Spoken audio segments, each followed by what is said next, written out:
Bueno, 8 de junio, estamos en un nuevo shiur de Pirkei Avot. Hoy vamos a dedicar el shiur a la memoria de Miriam Bat Abraham, Zichroná Libraja, la mamá de nuestro amigo, maestro, compañero Fer Lapidus, que falleció lamentablemente y que lo queremos acompañar a él. Y vamos a dedicar este momento de estudio a la elevación del alma de Beba, ¿sí? De Miriam Bat Abraham.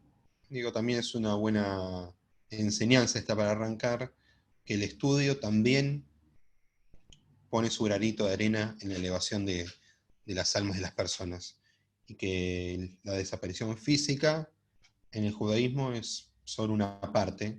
Nosotros también nos aseguramos de que espiritualmente la gente siga estando presente, y lo hacemos, por ejemplo, así, nombrando a las personas antes de comenzar un espacio de estudio o una tefila, por ejemplo.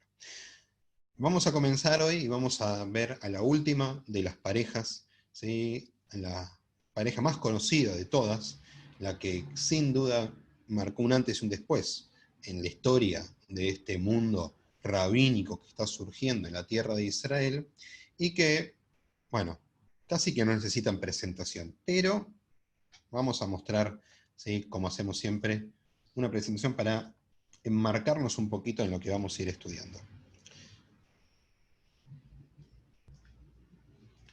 Noveno shiur de Pirkei Avot, la nueva pareja, nueva pero conocida, como le puse aquí, Hillel y Shammai. Fíjense, a Hillel lo puse con el pizarrón, y a Shammai lo puse con el dedito, ¿sí? Porque así nos lo imaginamos. Vamos a ver igual qué de todo esto que nos imaginamos tiene cierto y cuánto no, ¿ok? Y antes de comenzar con las Mishnayot, veamos un poquito de la vida de estos dos. Primero, decir que es súper interesante ver qué sabemos, pero además ver qué nos inculcaron las fuentes rabínicas desde chiquitos, digamos. Entonces, para empezar, quiero escuchar de ustedes, verlos a todos. ¿Qué saben de Hillel y Shammai? A priori, ¿qué conocimientos previos? Y ¿Sipora? ya Hillel accesible y digamos que permisivo, y Shammai rígido. Eso es la cosa así macro. Muy bien. Si tuviésemos que ponerlo en terminología lágica, Hillel, Mekel, Shammai, Mahmir. ¿Sí? Mekel, acuérdense, viene de Kal, de liviano, quien hace liviana la decisión lágica. Mahmir viene de Hamur, ¿sí?, de algo pesado, duro, que tiene que optar por la postura más dura dentro de la halajá. Y así ubicamos siempre a Hillel y Shammai. ¿Sipora? Sí, que siempre cuando estudiamos algo, siempre se los nombró. Y es como que entre los dos había un contrapunto, porque uno decía una cosa, el otro decía otra cosa, se analizaba y se incorporaba más lo de Hillel que lo de Shammai. Muy bien, son dos referentes, ¿sí? Son dos referentes en toda la tradición rabínica posterior, en la época de la Mishnah, muy fuertemente, pero también en la época de la Gemara, en la época de- del Talmud también, ¿ok? Eh, Cada uno de estos dos, nosotros veníamos viendo distintas parejas, y cada uno ocupaban un rol distinto, pero no necesariamente los veíamos a cada uno como el bar plukta del otro. ¿Qué es el bar plukta? Es una terminología bastante arameizada que tiene que ver con la contraparte de discusión, ¿sí? Para poner un ejemplo, Rabí Akiva tenía un bar plukta que era Rabí Ishmael. Los dos discutían siempre uno con el otro. Hillel y Shammai son quizás el prototipo de una mahloket, de una discusión, y de tener a un bar plukta, de a un otro con el que discuto todo el tiempo, ¿sí?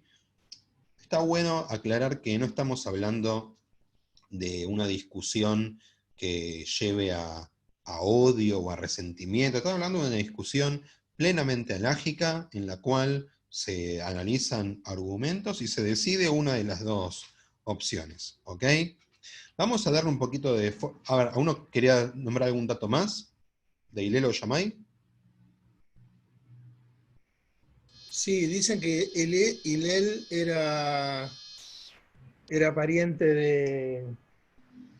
del rey David Ok, bien, bien. y que Oh, él se vino a estudiar Torá y los padres se quedaron en Babel. ok. Bueno, ahí tenemos una buena punta con la que empezar, Silvio. Hillel era bablí. Hillel había nacido en Babilonia, ¿sí? Su padre, del cual no sabemos el nombre, tenía una ascendencia, estaba relacionada con la tribu de Binyamin, y su madre, tampoco sabemos el nombre, dicen que estaba asociada con la dinastía del rey David. O sea que acá vemos algo muy interesante ya para el comienzo de la vida de Hillel, que es, tiene una doble ascendencia que le da un gran camino, ¿sí? Porque si nos ponemos a pensar, ¿cuáles eran las dos tribus que habían sobrevivido? ¿Sí? Las dos tribus, cuando hablamos de los Yehudim, cuando hablamos de los Yehudim, del reino de Yehudá, estamos hablando de solo dos tribus de las 12. ¿Cuáles son? Yehudá y Binyamin. O sea, que en Hillel estén conjugadas las dos, por parte de su madre y de su padre, le da un estatus espectacular. Y además que se anuncie que es parte de la dinastía del rey David, el zhut que le da, ¿sí? El mérito que le da, es como, digamos, no sé, una tarjeta de pase gratis a todos lados, coma lo que usted quiera. ¿Sí? Era tenedor libre para Hillel. ¿Ok? Aunque esto se ve contrapuesto por la otra realidad que conocemos de Hillel, que es, él vino de Babel a Eretz Israel, pero vivía en una pobreza muy grande. De hecho, cuentan que él tenía un hermano, del hermano sí se sabe el nombre, este hermano trabajaba como comerciante, le iba muy bien, y él trabajaba, Hillel trabajaba como leñador, y no es que le iba mal, pero cobraba lo que cobraba un leñador, ¿sí? Cobraba media moneda de plata por día. Cuestión que de esa media moneda, la mitad la pagaba para el Yamesh, ¿sí? El guardia, quien estaba en la puerta de las academias de Shemaya y Abtalión, esto lo vimos la vez pasada, y la otra mitad lo usaba para alimentar a su familia. ¿Ok? O sea, vivía realmente en la pobreza. Sucedió así, lo contamos la vez pasada, pero lo contamos desde el punto de vista de los maestros. Hoy vamos a verlo desde el punto de vista del alumno. Hillel no pudo, ¿sí?, juntar el dinero necesario para pagar las clases del día, no pudo entrar a la academia de Abtalión, y entonces se subió al techo. Y dicen que en el Talmud cuenta que era un atardecer invernal, ¿sí?, en el cual solía entrar como un haz de luz por una parte del techo, ¿sí?, a la academia. Y en un momento, Shemaya y Abtalión están hablando y Shemaya le dice, algo pasa porque no está la luz. ¿Qué pasa? ¿Está nublado afuera? Y se van a fijar y resulta que era porque había una persona que estaba tirada, ¿sí?, sobre el techo, que era Hillel, tapado, dice el Talmud, por varias capas de nieve, ¿sí?, casi muerto de frío, mirando las clases de sus maestros. Esa era una noche de Shabbat, ¿sí? Y tal es así que sus maestros dicen, esta es una persona a la cual vale la pena encenderle un fuego, aunque eso implique romper con Shabbat para poder salvarlo. ¿Sí? Es un precedente hermosísimo para hablar del uso del fuego, ¿sí?, cuando hablamos de Pikuach Nefesh en Shabbat. ¿Golde? Determina que todos los estudiantes que tengan ganas estudien sin necesidad de pagar. Sí, y hasta ahí. En realidad, eso sí va a suceder más adelante, Golde, pero en la época de Abtalión, habíamos dicho la vez pasada, Abtalión había puesto una suma de dinero que se debía pagar, más que nada para alejar a cierta gente que no quería tener dentro de la academia, de otras sectas, ¿sí? Sí, o sea, si sos parte de una secta, de otra secta, y tenés que pagar para entrar a ir a criticar a alguien, no lo haces. Así que directamente esa suma de dinero hizo que solamente entren sus alumnos. Pero bueno, Hillel pudo entrar finalmente, pudo estudiar y realmente pudo avanzar muchísimo. Ahora, fíjense que además de tener el zhut de ser descendiente del rey David, hay otro zhut que tiene Hillel, o por lo menos así se la siguen en el Talmud, que es una similitud muy interesante con Moshe Rabbeinu. ¿Sí? ¿Cuál es? Hillel, como otros dos personajes ya de la época de la Mishnah, también vivió hasta los 120 años. Y no solo eso, sino que a los 40 años, ¿sí? Fíjense, a los 40 años él decide ir a Eretz Israel, ¿sí? O sea, 40 años de travesía hasta llegar a la tierra de Israel. Además de eso, estudia durante 40 años, ¿sí? Y los últimos 40 años son los años en los que lidera al pueblo, ¿ok? Similitud con Moshe, que Moshe también, a los 40 años es cuando se escapa, a los 80 años es cuando empieza a liderar al pueblo, y muere a los 120. O sea que está claro que, sea real o no, casi que no importa, hay un interés muy grande por armar una similitud entre Hillel y Moshe. Los otros dos personajes que se dice que viven hasta los 120 son Rabbi Yohanan ben Zakkai y Rabbi Akiva, ¿sí? Está claro que la idea de Admea Besrim hasta los 120, entonces no está solamente delimitada a que tengas muchos años, sino que te parezcas a esta gente, son los grandes, ¿sí? Son, no sé si es la palabra, pero los próceres de la historia clásica de nuestro pueblo, ¿ok? Hillel, como bien decía Cita, está también muy relacionado con esta idea de lo mequel, de lo permisivo, que es muy cierta, ¿sí? Pero a veces algunos la contrapusieron con una idea más rígida que venía de la época de Ezra. O sea que Ezra sería como más rígido, más preocupado por la codificación legal, etc. E Hillel mucho más suave, ¿sí? Les quiero compartir lo siguiente para que vean. ¿Alguna vez vieron la menorá que está en la Knesset, en Jerusalén? ¿Sí? Bueno, la menorá fue hecha por Beno Elkan, ¿sí? Que es una menorá muy, muy conocida, ya tiene varios años. Lo que no sé si sabían, no sé si se podían acercar alguna vez, la menorá está construida en base a distintas imágenes que tiene en cada uno de los segmentos. O sea que tenemos distintas columnas, ¿sí? En total son 7, que van yendo desde afuera hacia adentro, ¿sí? Si ven el dibujo, empieza Aleph, Bet, y entra Gimel, Dalet, entra Hei, Vav, y la columna en el medio, Zain, la séptima columna. Y a su vez, cada una de las columnas tiene distintos estamentos verticales, ¿ok? Cada uno de ellos tiene ideas que son contrapuestas. Y en las columnas del medio, en este caso me refiero a la columna Gimel y a la columna Dalet, encontramos a Hillel y encontramos a Ezra. ¿Por qué les muestro esto? Fíjense. Porque en la idea que aparece de Beno Elkan acá, es que son antagónicos, Ezra e Hillel. Ezra, que enseña la ley, fíjense los rostros, son rostros preocupados, están todos ahí escuchando a Ezra leyendo la Torá, ¿sí? Que es el gran logro de Ezra a Sofer, es la lectura pública de la Torá frente a todo el pueblo, es su decreto elágico más interesante.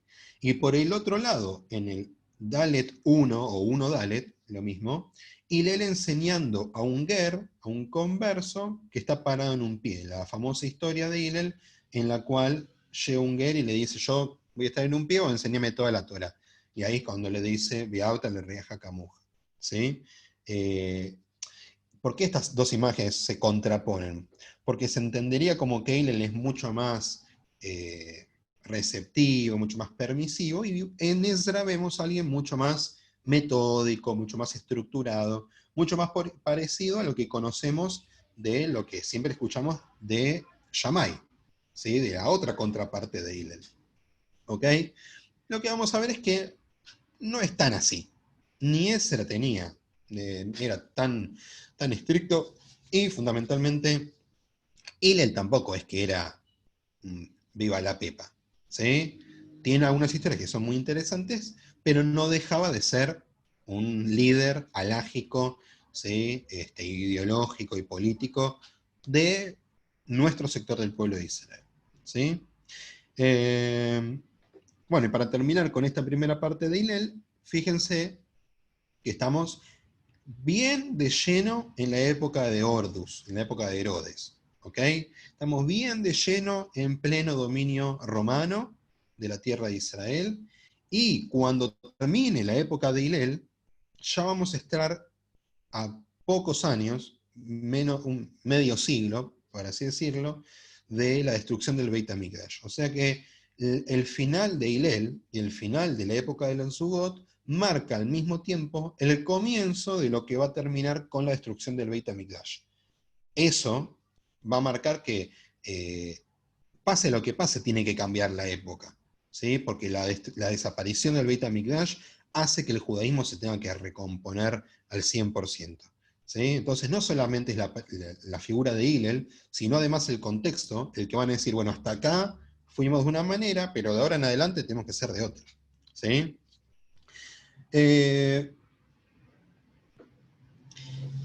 Sobre Shammai, quizás un poco menos de información, porque tampoco es que hay muchísimo. Sí empezar diciendo que,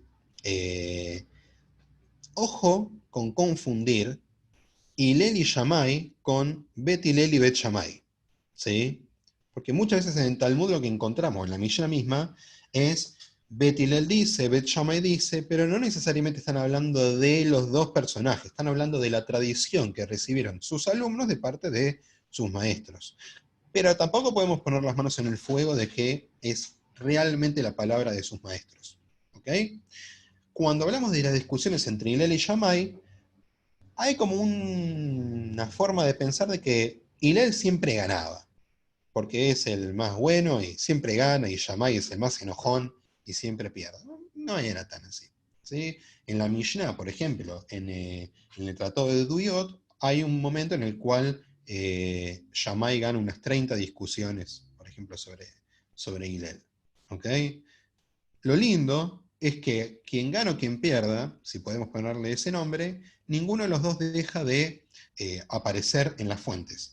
Porque, por ejemplo, la forma en que Shammai tenía de prender las velas de Hanukkah, que es al revés a como las hacemos hoy, que es la forma de Hillel, no desapareció de las fuentes, aparece tal cual. ¿Sí? Esa es una de las cosas más lindas o más ricas que tiene nuestra tradición, que es, no nos baja una línea entera, sino que nos muestra cómo se elaboró, cuál fue el proceso. Y ahí vemos algo muy interesante. ¿Sí? Ahora, saben que Shammai no fue inmediatamente la pareja de Hillel, sino que antes de Shammai hubo otra pareja de Hillel, que fue Menashe. ¿Sí? No, Menahem, ¿sí? Menashe es otro. Menahem, ¿sí? Menahem era un Isí, un esenio, que formó parte de toda esta estructura, y en un momento se va. Claramente podemos pensar que al ser parte de otra secta, bueno, no tenía nada que hacer ahí y terminaron alejándolo, y ahí es que entra Shammai. Ahora un dato interesante, según las cuentas que nos dan las fuentes, para cuando Shammai nació, Hillel tenía 60 años. ¿Sí? Para cuando Shammai nació, Hillel tenía 60 años. Esto quiere decir que cuando los vemos discutir, no siempre tenemos que imaginarnos a dos personas de la misma edad. Tenemos que imaginarnos quizás a un Shammai mucho más joven, con un ímpetu seguramente mucho más grande, un carácter bien fuerte, y a un Hillel mucho más grande, de hecho se lo conoce como Hillel Azaken, ¿sí? Hillel el anciano. Entonces las discusiones ahí quizás toman otro colorcito. ¿Ok? A partir de las Mishnayot que vamos a ver ahora, vamos a ver si realmente Shammai es el malhumorado e Hillel es el bueno, ¿sí? Si necesariamente es así. Sí, para mencionar una de las tantas historias que hay, cuando Hillel recibe este ger, ¿sí? Que le mostré antes a partir de la imagen, que se quiere convertir al judaísmo, antes había pasado por Shammai. Y Shammai lo sacó. ¿Sí? ¿Por qué? Porque no le gustaba que venga y diga, me quiero convertir en un día, o otro que se acercó y le dijo, quiero ser Cohen Gadol. ¿Sí? Shammai directamente lo echó. ¿Está bien?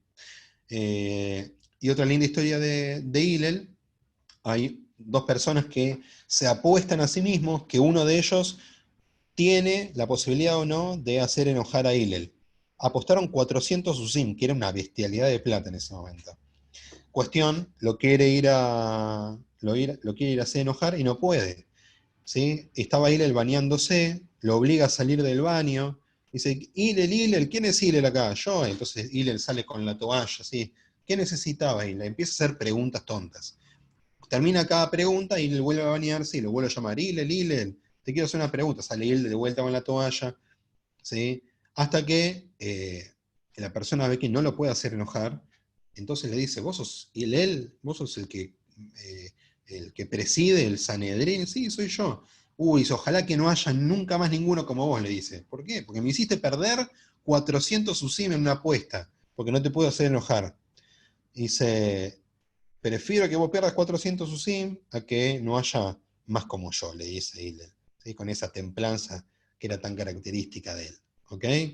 Ahora, si realmente pasó o si lo construyeron los que vinieron después, no lo sabemos. ¿Sí? Lo cierto es, y antes de ya meternos en las Mishnayot de hoy, que con la muerte de Hillel, Shammai sigue con vida, obviamente por esta diferencia de edad es algo lógico, y Shammai en esa permanencia de tiempo hace algunos cambios que después se van a retrotraer, van a volver atrás, porque los seguidores de Hillel no los van a tener en cuenta.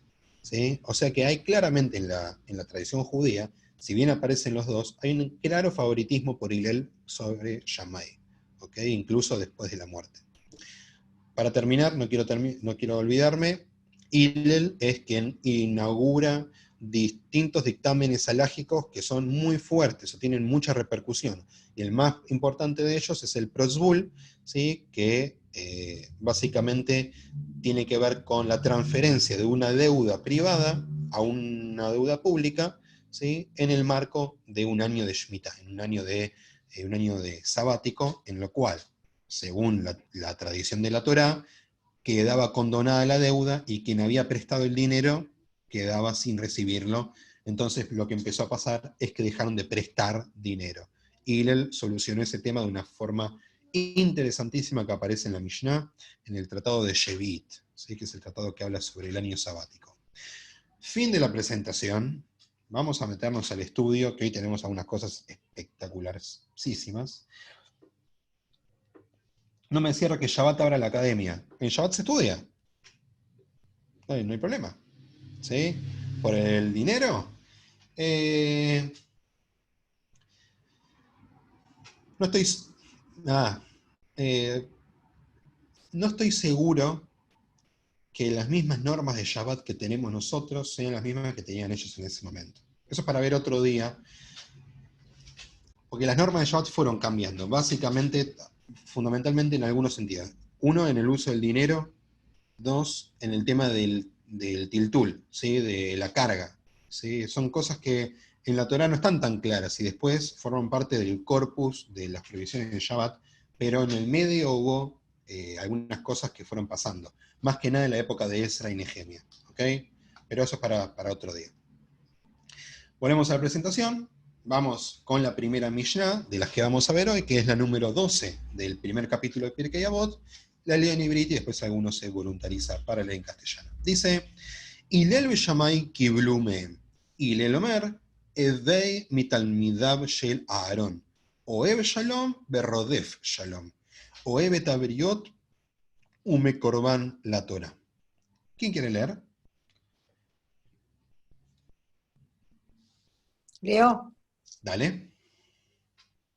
Hillel y Shammai recibieron de ellos. Hillel solía decir, seamos alumnos de Aarón, quien amaba la paz y perseguía la paz, amaba a las criaturas y la acercaba a la Torá. Qué lindo. Es muy linda Mishnah. Justo la otra vez tuvo un shloishim así virtual en nuestra nueva realidad y fue justamente una Mishnah que traje para estudiar, ¿sí? Porque es una de las más lindas que puede haber. Pero vamos a ver el trasfondo, que puede ser menos inocente de lo que pensamos. Primero, Hillel y Shammai reciben de Shemaya y Abtalión, ¿sí? Pero, ¿por qué la figura de Aarón? ¿no? Porque podríamos encontrar de otra manera. Tenemos que meternos acá. Hay una obra que se llama Avot de Rabbi Natán, ¿sí? Es una obra muy posterior al Pirkei Avot. Es una obra que, si no mal recuerdo, fue compilada en la época de los Geonim, ¿sí? Posterior al cierre del Talmud, pero es interesante porque trabaja en paralelo al Pirkei Avot. O sea, no tenemos ningún tratado de la Gemara que sea del Pirkei Avot. Esto ya lo mencioné las primeras veces, ¿sí? No es como, por ejemplo, el tratado de Berajot, que tenemos el tratado de la Mishnah de Berajot y el tratado de la Gemara, y junto tenemos el Talmud Berajot, ¿sí? Donde vemos las dos cosas. Acá solo tenemos la fuente de la Mishnah de Pirkei Avot, no tenemos una Gemara. Entonces, Avot de Rabbi Natán muchas veces nos sirve como complemento del estudio del Pirkei Avot, ¿sí? Golde, adelante. Sí. Aarón, que es el hermano de Moisés. Claro, ¿sí? Que según Avot de Rabbi Natán, hay algunos midrashim que aparecen allí, que dice que Aarón era un gran perseguidor de la paz, y se pone de ejemplo a él con sus hijos Reubén y Shimón, que estaban peleando. Entonces, como él se acerca a cada uno por separado, le dice a Shimón: Shimón, fíjate que Reubén quiere volver a enmendar las cosas con vos, está muy arrepentido. Y después va el otro hijo y le dice lo mismo, y al final terminan recomponiendo su relación. O sea, era una persona que activamente buscaba la paz en el resto de la gente. Ahora, ¿por qué quiero sacarle un poquito la inocencia a esto? Porque Hillel está trayendo al primer Cohen Gadol de la historia, ¿sí? Y lo está trayendo en una época donde el Cohen Gadol era un rol bastardeado, pero a más no poder. ¿Sí? Ya hemos visto cómo ese puesto se vendía al mejor postor, donde no tenía nada que ver con su ascendencia sacerdotal, sino que tenía más que ver con una decisión política, y en una época donde la figura política era Herodes, el Cohen Gadol era una figura accesoria para el control del poder por parte de Herodes, de Ordus y del mundo romano. ¿Ok? O sea que básicamente acá me parece que Hillel está haciendo lo siguiente, está diciendo: ¿saben qué? Les voy a contar cómo tenemos que ser todos. Tenemos que ser como un Cohen Gadol de verdad, como uno que de verdad hacía lo que tenía que hacer, que era Aarón. ¿Ok? No es nada inocente esta búsqueda. Fíjense también que, por ejemplo, hay una dicotomía muy interesante, ¿sí? Que es la del sacerdote y el profeta. Este juego de palabras entre sacerdote y profeta, que a mí me fascina, ya he dicho más de una vez que si alguna vez escribo un libro en mi vida va a ser sobre este tema. Lo trabaja Ahad, por ejemplo, en su libro El Sendero del Retorno. Lo trabajan distintos autores, ¿sí?, a lo largo del siglo XX, pero básicamente trabajan sobre la idea de que hay dos figuras que van apareciendo todo el tiempo en la historia del pueblo de Israel. Figuras sacerdotales, ritualistas más duras, y figuras proféticas, quizás más universalistas, con un espíritu mucho menos ritual, pero mucho más moral, ¿sí?, con un mensaje moral muy fuerte. Y nosotros a priori pensaríamos que Aarón ocupa el rol del sacerdote solamente. ¿Por qué? Porque es Cohen Gadol, ¿sí? O sea, es la figura, y además Moshe, su contraparte, es la figura cumbre del profeta, ¿sí? Es quien habla cara a cara con Dios, el que baja todos los mensajes que tiene que bajar. Y además habrán escuchado la frase en el Igdal, ¿sí? Velokam Nabiod que Moshe, ¿sí? Que también sale del final de Dvarim, ¿sí?, de la Torá. O sea que tenemos una figura de Moshe muy fuerte, ¿sí?, como profeta. Pero en este caso, Hillel nos está diciendo que en Aarón encontramos las dos cosas. No solamente lo sacerdotal, lo rígido, lo duro, sino que también encontramos el mensaje moral, que es amar la paz y perseguirla. Ahora, qué interesante, ¿no? Porque nos obliga no solamente a buscar una situación de paz, sino también a correr en pos de ella. ¿Ok? Básicamente nos está diciendo que quien ama la paz pero que no hace nada al respecto, es como que no hace nada. ¿Sí? Yo les voy a contar una experiencia, un juego que hacíamos en Maccabi hace muchos años. El juego era el siguiente. Se paraban todos en una fila, ¿sí? Uno de lo del otro. En La Plata le decíamos hilera a eso, pero eso es una majloquet para otro día. Entonces se tapaban los ojos, ¿sí? Y cada uno tenía que ir dando un paso para adelante cada vez que coincidía con lo que el Madrid decía. Entonces el Madrid decía, den un paso adelante el que se interese por el medio ambiente. Den un paso adelante el que se interesa por los animales. Den un paso adelante el que se interesa por las minorías étnicas. Den un paso adelante el que se interesa por la educación pública. Y así cada uno iba caminando. Resulta que cuando terminaban, supongamos unas 5 o 10 consignas, se descubrían los ojos y tenían que marcar con una zapatilla el lugar donde habían quedado. Volvían al inicio, ¿sí? Y volvían a taparse los ojos. Y la consigna era la misma con un cambio. En vez de decir quién le interesa tal o cual cosa, es quién hace algo por aquello. ¿Quién de ustedes hace algo por el medio ambiente? ¿Quién de ustedes hace algo por los animales? ¿Quién de ustedes hace algo por las minorías étnicas? Y entonces los pasos que daban los chicos eran menos, ¿sí? Salvo que fuesen realmente muy consecuentes con lo que pensaban, generalmente eran menos y funcionaba, donde dejaban la segunda zapatilla, funcionaba para que se den cuenta la distancia entre lo que les interesa, pero lo que realmente ponían en práctica. Me parece que Hillel acá nos está dando el mismo mensaje, que es, ¿qué te interesa? ¿Te interesa la paz? ¿Qué estás haciendo para que haya paz? ¿Sí?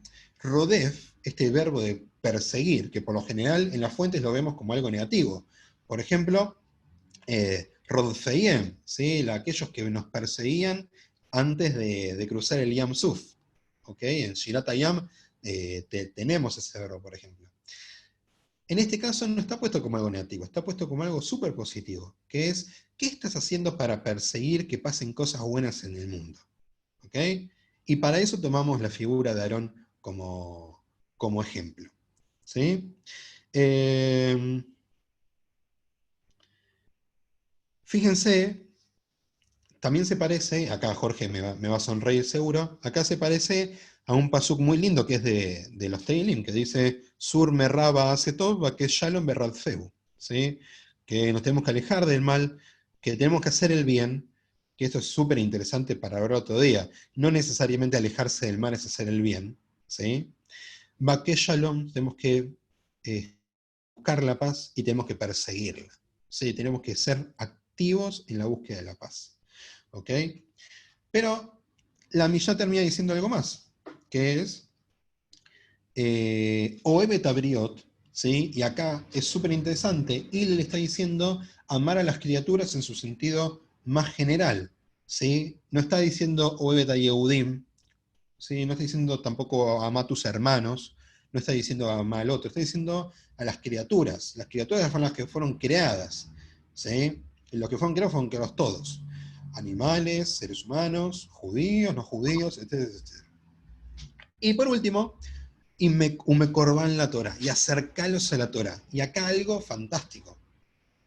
¿Cuál es la diferencia fundamental que encontramos en los relatos anteriores entre Hillel y Shammai? Que Shammai, me parece que los dos tenían la misma sensación. Creo que los dos estaban igual de insatisfechos con esa persona que venía a tratar de convertirse, ¿sí? Pero usaba palabras que eran casi ofensivas. Quiero ser Cohen Gadol.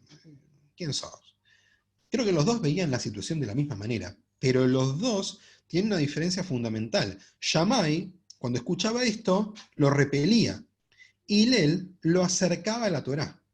Y acá hay una enseñanza que es fantástica, que debería ser una máxima para cualquier centro educativo de cualquier cosa, que es, lo principal es tener al educando adentro. ¿Sí? Lo principal es tener al educando dentro de las 4 paredes. No puedes hacer ningún cambio si la contraparte está fuera. ¿Ok? Acercar a la Torá no solamente es acercar al otro a la Torá, sino acercarle la Torá al otro. ¿Ok? Porque si yo quiero cambiar alguna actitud, primero tengo que enseñar. ¿Sí? Pero para enseñarle tengo que tener algún tipo de diálogo con él. Si yo cierro las puertas, en ningún momento va a cambiar.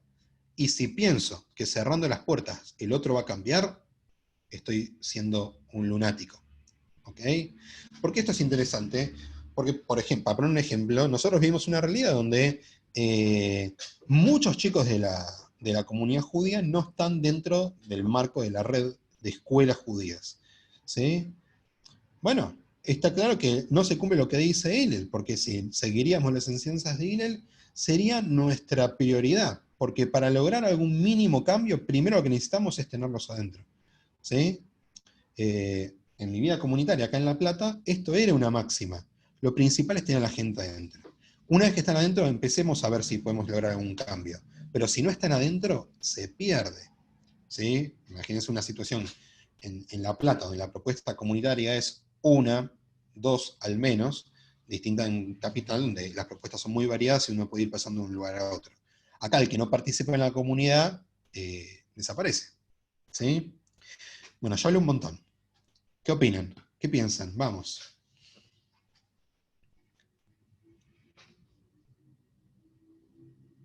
Es que en una de las enseñanzas que leí yo en el libro, dice que la discusión entre Shammai y Hillel era que si no lo acercás a la Torá y no sabe y no le explicás la Torá oral también, o todo lo que sea oral, es un trabajo perdido.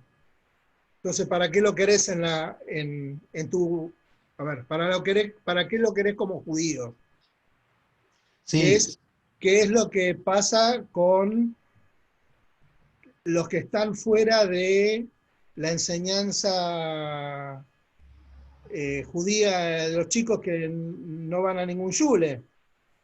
Si no los llevas al templo y le das un Talmud Torah, es como que se pierden. bueno, acuérdense lo que hablamos la vez pasada, ¿no? Por algo estos dos son alumnos de sus maestros. La vez pasada, ¿se acuerdan que hablamos de esta idea de que, bueno, dejo la libertad de que mi alumno o mi hijo, ¿sí? Porque para el caso del judaísmo es lo mismo, decide lo que quiera. Y no hay un tal lo que quiera. ¿Sí? Es algo aparente, pero no sucede así. ¿Cita? ¿Quieres decir algo? Estás muteada. Decí, dale, anímate. No, me da risa que el otro día lo acentuaste con un minga. Ah, es que sí, da un poquito de bronca, ¿no? Como también da alivio encontrar fuentes así del pueblo de Israel, ¿sí? Alivio por un lado, y por otro lado preguntarnos por qué si pasó tanto tiempo no le damos suficiente bolilla. ¿Norma? No, Norma, yo decía también el ejemplo de la casa, ¿no? Ujú, El ejemplo de la casa. ¿Me tal cual. escuchaste? Hola. Sí. No, porque lo viví estos últimos días con mi nieta mayor, cuando me mandó la foto de la jalá que hizo. Y son Por esas eso lo pequeñas, estoy... son esas pequeñas señales que nos muestran que hemos acercado la Torá a otra persona. ¿Sí? Hagamos de cuenta que la Torá es como una montaña, ¿sí? Una montaña súper accesible, pero que no se mueve sola. ¿Ok? Podemos acercarnos a la Torá, pero la Torá no se va a acercar para nosotros. ¿Sí? Necesita de alguien que nos la acerque. ¿Cita? Chimoteada no.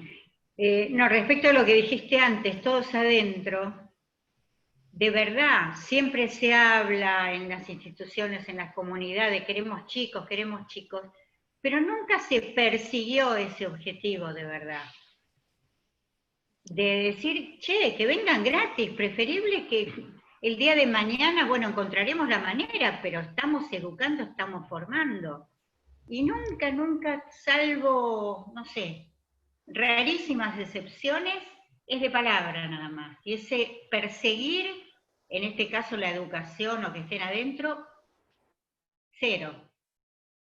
Y eso es lo terrible. Ahí te dejo, Golde. Digo, para que tengan una idea, estamos hablando más o menos el 40% de los chicos de la comunidad no van a escuelas de la red escolar. ¿Sí? 40%. Digo, para que tengan una idea de que No estamos hablando de... Si fuese el 1% también sería grave. ¿Sí? Pero estamos hablando de que es una situación que en la próxima generación va a ser todavía peor. ¿Sí, Golde? Sí, mira, a veces se ocurre también que vos mandás los chicos al shule, van al shule, lo digo por experiencia de nieto mío, y en la casa también se practica un poco el judaísmo, en fin, no tan religioso, pero se practica. Y sin embargo, cuando llegó a grande, no quiso saber nada. No quiso saber nada de nada. No. Tal es así que después cuando entró a la universidad, conoció a otra chica, hicieron pareja, y es como que el judaísmo lo tiene borrado. Pero eso ya es la decisión de él o de ella.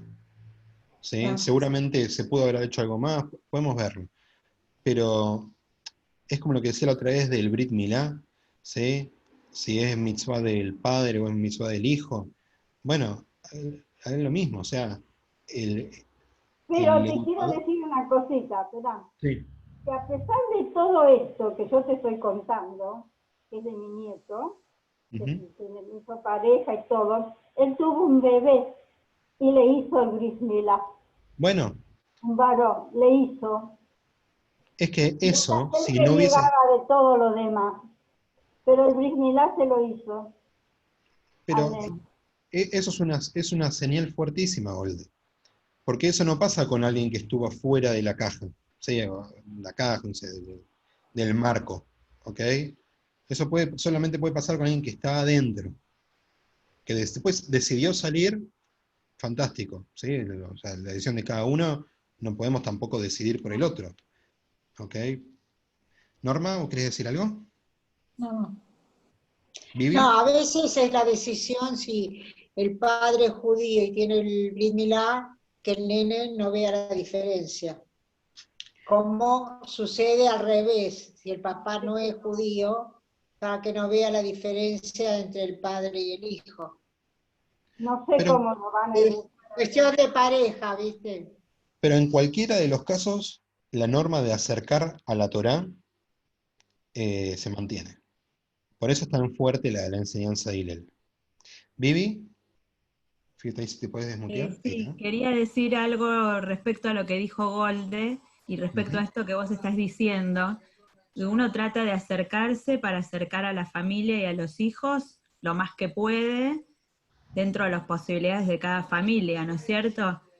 Y queriendo llevarlos siempre hacia el camino de la Torá, pero bueno, después cuando crecen y ya se hacen adultos, no hay que olvidarse que vivimos en la diáspora y es el mundo que nos rodea. Y bueno, a veces pueden pasar esas cosas como le pasó a la familia de Golde, por ejemplo, ¿no? De esto que estaba diciendo. Esto se va a Pero hay que relacionar seguir mucho. haciendo el esfuerzo con el respeto del Shabbat y la Torá y las enseñanzas lo más que uno puede desde su casa. Sí, sí, sí, la coherencia y la consecuencia, o sea, ser consecuente, eso no se puede negociar, ¿sí? Porque en una buena educación esas dos cosas tienen que estar siempre. Se va a relacionar mucho con la tercera Mishnah de Hillel, ¿sí? Que es la más conocida de todas, que por lo que veo del tiempo no vamos a llegar a ver hoy. ¿Sí? De las cuatro que tenía prevista ver hoy, estamos con la primera. Pero vamos a la segunda, pues la segunda va a tener un condimento muy lindo, algo que les voy a poder enseñar aprovechando la Mishnah. Ok, la número 13, también de Hillel, por eso comienza diciendo Uwaya Omer, dice Uwaya Omer, Naged Shma Abed Shme, Udelo Mosif Yasef, Udelo Yalef, Ketan la Hayam, Udishtamesh Betaga Halef. Acá vamos a leer en castellano y empiezo a comentar, si no, no voy a terminar más. ¿Quién quiere leer? ¿Alguno? Voy. Dale. Él solía decir, quien busca la grandeza de su nombre, la pierde. Quien no incrementa sus conocimientos, los disminuye. Aquel que no estudia compromete su existencia y quien hace un uso indebido de la corona de la Torá perecerá. Ok, espera que... Ahí estamos. Primero, el lenguaje en hibrid que tenemos acá está muy arameizado, muy, ¿sí? Fíjense con respecto a la Mishnah anterior, Hillel Omer Evei Mitalmidav Shel Aaron Oev Shalom, son verbos súper en hibrid, muy cuadrados, muy estructurados. Acá tenemos algo mucho más complejo en el idioma. Muchos de los comentaristas dicen que tiene que ver con que el arameo era la lengua franca del momento.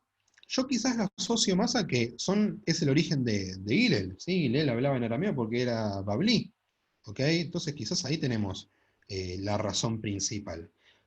Pero quiero que veamos un par de cositas. Primero, quien busca la grandeza de su nombre, Naged Shema, ¿sí? Esa Aleph, Naged Hashem, ¿sí? El nombre. Acuérdense que en arameo la Aleph final se pasa al principio, para pasarla al hibrid, se pasa al principio en forma de Hei, es como, por ejemplo, Shamaima o Ashamaim, ¿sí? Maya o Amaim, ¿sí? Entonces dice, quien intenta agrandar su nombre, termina perdiendo su nombre, ¿sí? Y fíjense, esto es muy lindo, es como juega ahí, le dice, Udelo Mosif y Asef. El que no agrega, acá las palabras se parecen mucho, Mosif y Asef, pero son dos palabras de raíces distintas. Mosif tiene que ver con agregar, ¿sí? Por ejemplo, Musaf. La palabra Musaf es la tefilá agregada, pero Yasef tiene que ver con la palabra Sof, con la palabra final. Son dos cosas totalmente distintas, pero el juego de palabras que hace es muy elocuente, porque aquel que no agrega termina, sería. ¿Ok? Obviamente acota palabras, pero se refiere a los conocimientos del estudio de la Torah. Fíjense, la estructura de esta Mishnah también es súper interesante, porque empieza hablando del nombre, ¿sí?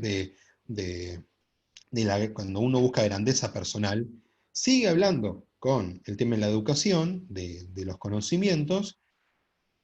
Como tercera cosa, habla también de los conocimientos, porque dice aquel que no estudia compromete su existencia, ¿sí? De lo y Aleph es una palabra en arameo que la traducción es lilmod, ¿sí? Estudiar, y termina hablando otra vez con el uso personal, ¿sí? de su nombre, o en este caso de la corona de la Torá. ¿Ok? Taga, en este caso es la corona, está haciendo referencia a la corona de la Torá. Entonces, ¿qué lo que les quiero mostrar? Lo que les quiero mostrar es lo siguiente. Acá estamos frente a una estructura quiástica. Acá me van a ver con una cara de ¿qué le pasó a este chico? ¿A dónde se fue?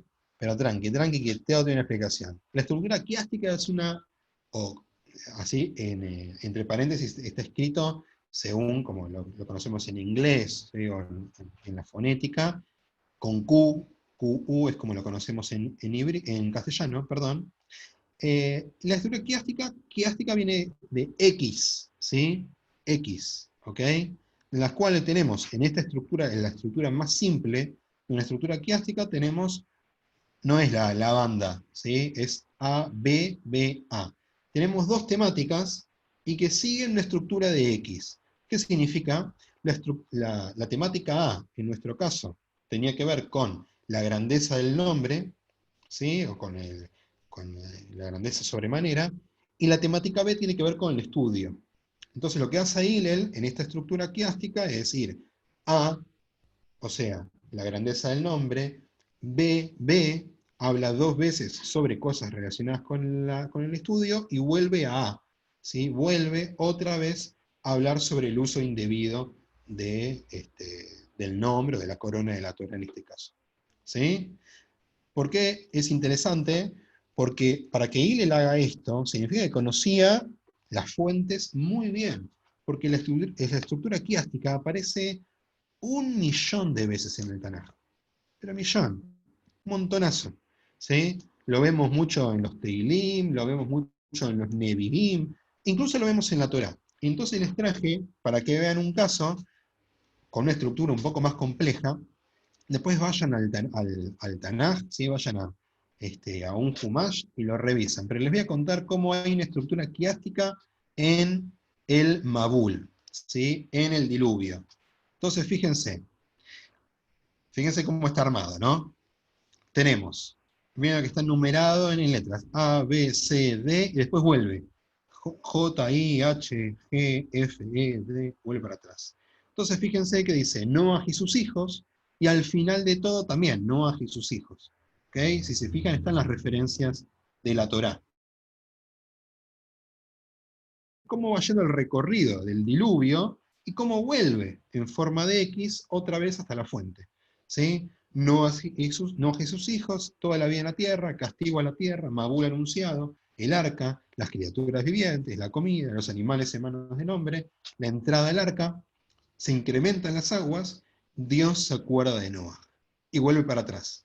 Descenso de las aguas, salida del arca, los animales, el alimento, futuro, la bendición a la tierra, toda la vida en la tierra, Noaj y sus hijos. ¿Sí? Digo, este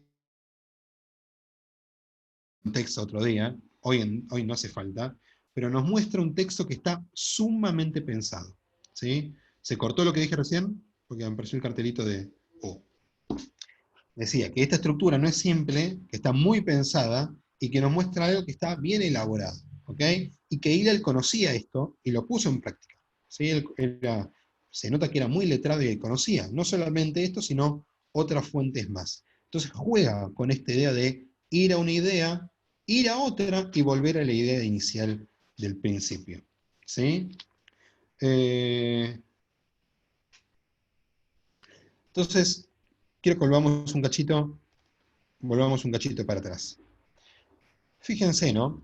Esto de el estudio y el cuidado. Uno tiene que estudiar, pero no lo tiene que hacer para buscar su propia grandeza. Uno tiene que estudiar por el estudio mismo. Esto el Pirkei Avot lo va a trabajar más adelante, pero acá Ire lo que está tratando de decirnos es aquel que solo estudia para hacerse un nombre, y una vez que tiene ese nombre, abandona todo, no va, no funciona. ¿Sí? Tal es así que nosotros estamos muy inmersos, por ejemplo, en una educación que es una educación para niños y adolescentes. Quizás para unos jóvenes adultos que también participan de la universidad, pero que no es toda la población. O sea que la idea de educación está básicamente pensada para...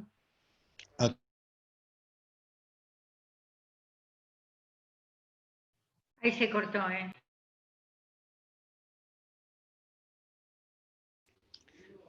Pero entonces voy a sacar la pantalla compartida. Se cortó.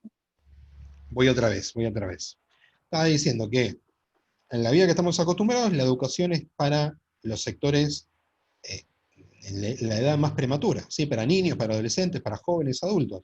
No está pensada la educación para adultos. ¿Hay cursos para adultos? Sí, pero estamos hablando de que hay la misma insistencia para que un adulto estudie que para un niño. No. En el judaísmo esta idea no existe. En el judaísmo el estudio se da tanto en los adultos como en los niños. ¿Sí? Quizás a lo que le cuesta más al judaísmo clásico es integrar la idea de hombre y mujer, pero eso es para otra cosa. Entonces lo que me está diciendo Hillel es, cuando estudies, estudia. No estudies para agrandar tu nombre. Porque tu nombre en un momento se puede caer, pueden pasar mil cosas, pero el estudio, lo que vos estudies, queda arraigado a lo que vos sos. ¿Sí? Por el otro lado, también algunos comentaristas dicen, piensen de la siguiente manera, una persona que estudia mucho pero no intenta agrandar su nombre, al final termina agrandándolo. ¿Sí? Porque la gente a la cual le termina enseñando, la gente con la cual termina formando, termina agrandando su propio nombre. Pero aquel que hace las cosas solo para agrandar su nombre es el que se queda en el camino. ¿Sí? Y acá entra una disyuntiva. Y les voy a preguntar, ¿sigo con la próxima Mishnah? Sí o no. Estamos a 5 minutos de cumplir la primera hora. Si no, la dejamos para la próxima. Tenemos una Mishnah más de Hillel, que es solamente para mostrarles, es la Mishnah más conocida de toda la historia de Hillel. Fíjense, si no estoy para mí, ¿quién lo está? Y si no soy para mí, ¿qué soy? Y si no lo sabrá cuándo. Y también tenemos la Mishnah que le corresponde a Shammai. Vamos a hacer una cosa. para no hacerla a las apuradas y dedicarle el tiempo que necesita, lo vamos a trabajar la vez que viene, ¿ok? Por hoy vamos a cerrar acá, aunque sea unos minutitos menos de lo que solemos trabajar, pero la semana que viene nos metemos ya de fondo en 2 Mishnayot que son realmente hermosas. Comentarios, algo para decir, alguna pregunta. ¿Alguien? Mi comentario es que me encantó la clase de hoy, aprendí un montón y sigamos así. Baruch Hashem, Una Baruch clase Hashem. para adultos. ¿Sabés Yo que te quería consultar. Perdón, Chipora, una cosita nomás. ¿Sabés, Norma, que Levinas dice el judaísmo es una religión para adultos? Después, otro día vemos por qué, pero no es para niños. Es una religión para adultos. Chipora, adelante. Que vos cuando mostraste el primer panel, debajo de Hillel decían así, y debajo de Shammai decía Af Beit Din. Sí, en la división de las parejas, en la división de los roles, uno siempre ocupaba el rol de Nasi, de príncipe, de presidente, y otro de Ab Beit Din, de padre o de líder del tribunal. Básicamente siempre el Nasi tenía una posición un poquito más alta, pero era una división de poderes, entre algo más legislativo y algo más judicial, podemos decirle. ¿Sí? Perdón, padre, líder, Del tribunal. perdón, del tribunal. ¿Sí? El Beit Din es el tribunal. Perdón, ¿y quién decidía qué era cada uno? Buena pregunta. Como todo en política, es o consenso o poder. O el dedo. Claro. En este caso, Hillel se ganó su lugar. Se hizo el lugar solito. Hay una historia que cuenta que estaban los Baitosim. Los Baitosim eran de otra parte de otra secta y están liderando el Sanedrín en ese momento. Y alguien pregunta por el Corbán Pesaj. Y no lo pueden responder, los líderes no lo pueden responder, no saben la respuesta. Entonces dice, hay una persona que vino de Babel que sabe la respuesta. Y era Hillel, lo llamaron, Hillel expuso el tema pero perfectamente, y se termina haciendo su propio lugar. Hillel, un amante de la paz, pero que tenía cabeza de político, la tenía, si no, no llegás a ese lugar. ¿Sí? Déjenme dejar esto bien ¿Y no claro. tiene que ver también con la diferencia de edad? ¿Con respecto a quién, decís vos? Que Hillel era mayor que Shammai. Sí, en ese caso sí. De hecho creo que si Shammai llegó a estar al lado de él, es porque él también lo aceptó. ¿Sí? Piensa que hasta este entonces no teníamos a ninguna pareja que haya aparecido con 2 personajes y se haya reconfigurado, que haya salido uno y ha entrado otro. Es la primera vez que aparece. Yo creo que le atribuyo esto 100% a Hillel y a la búsqueda de él de sacar a un Isí, a un Esenio, ¿sí? Con una mentalidad totalmente distinta a la de él, y poner a alguien de tradición farisea, ¿sí? Que si bien era muy distinto a él en lo que pensaba, los dos tenían bien en claro algo fundamental para los sabios de esta época, que hoy puede parecer algo obvio, que es, existe una ley escrita y una ley oral. Era algo innegociable eso para Hillel. Y Shammai era un defensor a ultranza de esta idea. Le vino muy bien a Hillel tenerlo al lado. ¿Sí? Susana, adelante a ver si te puedes mutear. Fíjate si podés apretar ahí el microfonito.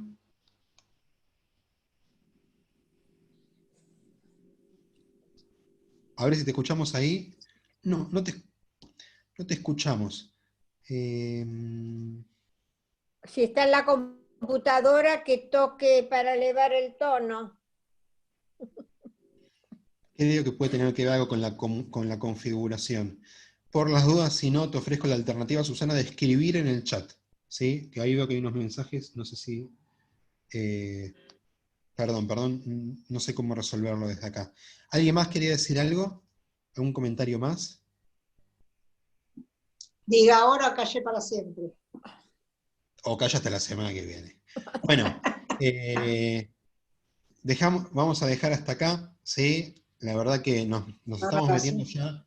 Es la época de una transformación enorme, ¿sí? Esta para el pueblo de Israel. Hillel va a representar el comienzo de una nueva etapa, ¿sí? ¿Vieron cómo es? Que a veces es difícil marcar si es el último del anterior o el primero de la siguiente. Así va a estar Hillel, en esta nebulosa de ser el último de las parejas, pero al mismo tiempo ser el primero de una nueva dinastía que se va a ir formando. ¿Ok? Ah, muy bien, muy bien. Eliezer, vos dijiste que Levinas, perdón, Sí, Levinas adelante. dice que, Emmanuel Levinas, el filósofo, dice en uno de sus libros que se llama Difícil Libertad, uno de sus artículos se llama Religión para adultos. Y expone por qué el judaísmo no es una religión para niños, es una religión para adultos, dice. Vamos a ver, no les dije por qué, pero ese es el título. Muy bien, vamos a dejar acá, cortamos. Gente, cortamos primero la transmisión en Zoom.